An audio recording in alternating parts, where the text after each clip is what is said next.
I've been a small time streamer for a few years. I never showed my face, and I never gave away my location. My brand was just my voice and the soft glow of my gaming setup. It was my safe space. But about a month ago, a new viewer started joining every stream. Their username was just a string of coordinates. I ignored it, thinking it was just a bot, I guess. Then, during a late night horror playthrough, a donation popped up for $5. The message read, "Your curtains are slightly uneven. The gap on the left is letting the moonlight in." I froze. I almost didn't believe what I was reading. I looked at the window behind my monitors. There was a gap. I closed it. I laughed it off. As a lucky guess, I figured it was a troll, so I kept playing. The next night, I didn't stream. Maybe I was a little scared. Maybe a little part of me didn't believe that it was just a troll. I don't know. I was sitting on my couch in the dark, just scrolling through my phone, when I got a notification from my doorbell camera. No one was there though. But when I played the footage back, I saw a person standing perfectly still, just inches from the lens. They weren't trying to get in. They were holding up a tablet, and on the screen was a live feed of me sitting on my couch, captured from a small vent in my living room wall. I wasn't just being followed anymore. They were already inside my home. I called the police, but as soon as they got there, the man was gone. They found the little camera in the vent. They searched through the rest of the house. Apparently, there was nothing else. I haven't gotten any updates from the police. They told me there isn't anything else to worry about. But how am I supposed to feel safe in my home ever again?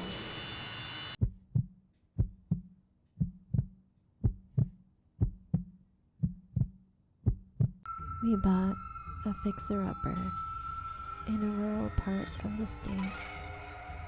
I was an old Victorian with a lot of character, which we know is just code for creaky and drafty. For months, we heard scratching in the walls. We assumed it was squirrels or raccoons. We set traps, but they always came back empty and licked clean of bait. One night, I was home alone while my husband was on a business trip. I was in the kitchen when I heard a distinct thud coming from behind the pantry. It sounded like a heavy book hitting the floor. I grabbed a flashlight and opened the small crawl space access door at the back of the pantry. The beam of light didn't hit dust and cobwebs. It hit a neat little nest. There was a thin sleeping bag, several of our missing forks, and terrifyingly a stack of photos of me and my husband. Some were taken through the windows, but the last few were taken from inside the house while we were watching TV. I realized the animal in our walls had been living as a silent member of our family for months. I called my husband immediately. He cut his trip short and came home as soon as possible. We sent it off to the police. We closed up the crawl space. We never found anyone, but I'm definitely regretting getting this fixer-upper.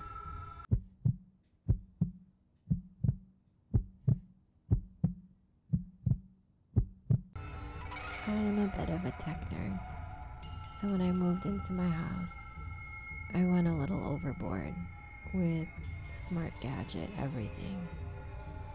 Cameras, locks, lights, all controlled by my phone. It made me feel invincible and safe, or so I thought. One night changed everything. Around 2 a.m., my phone buzzed with a notification. Motion detected in your living room.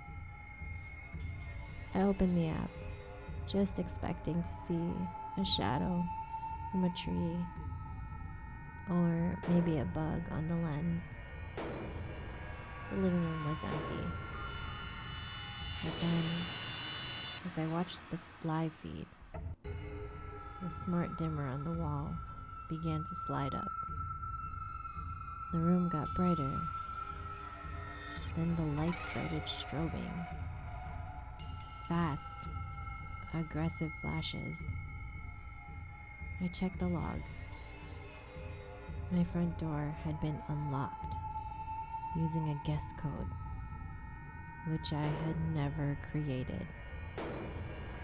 I looked back at the camera feed just to see a hand reaching out from the darkness of the hallway and covering the camera lens. I was sitting in my bedroom, and they were watching me watch them. I found the courage to get up. I ran out the back door, got to a neighbor's house, and called the police. Of course, the intruder was no longer there at the time the police came.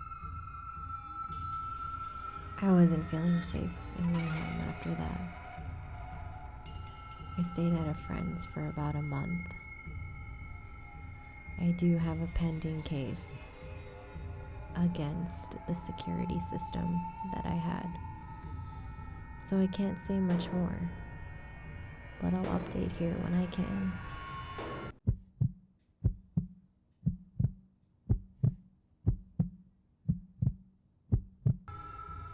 The man in 4B was always polite. He was older, maybe in his late 60s, and always wore a beige trench coat. He'd lived in the building for maybe 20 years. One night, I heard a key fumbling in my lock. I figured he'd just had a few too many drinks and confused my door for his. I walked over and shouted, "Wrong door, Arthur." The fumbling stopped instantly. The next night, it happened again. 3 a.m. this time. Scrape, jingle, turn. I looked through the peephole, but it was covered from the outside. I felt a cold chill wash over me.